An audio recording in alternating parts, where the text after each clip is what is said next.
The Barkads Main Mendoza nagdadalang tao na di umano. Absent nga nitong Father's Day special sa Eat Bulaga Saturday episode si The Barkads Main Mendoza. Kaya naman hinala ng ilan sa kanyang mga fans na baka masama lang ang pakiramdam nito kaya hindi nakapasok. Pero ang totoo nga ay kasama niya ang kanyang mga kapatid at kanilang nanay at tatay para mag-celebrate ng Father's Day. Sa kuha na ngang ito, makikita na magkakasama sila habang tumitingin ng mga damit sa isang mall.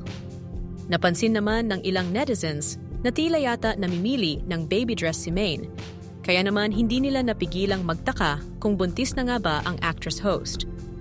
Pero tugon naman ng ilan na masyado namang advanced si Main kung ganun na agad kalaking baby dress ang bibilhin nito, gayong tila pang 1 taong gulang na ang naturang damit. Hirit naman ng isa, tiningnan lang yung damit, buntis na? Hanggang ngayon nga ay wala pa naman sinasabi si Main tungkol sa haka-hakang buntis siya. Pero ang nakakasiguro tayo ay para talaga sa pamangkin niya ang tinitignan niyang damit.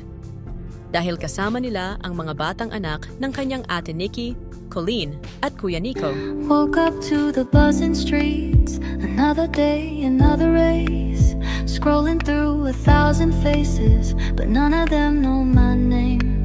I need a place where time slows down, where the sky meets the sea, a little space to breathe again, just the waves and me. No city lights, no endless sound, just the wind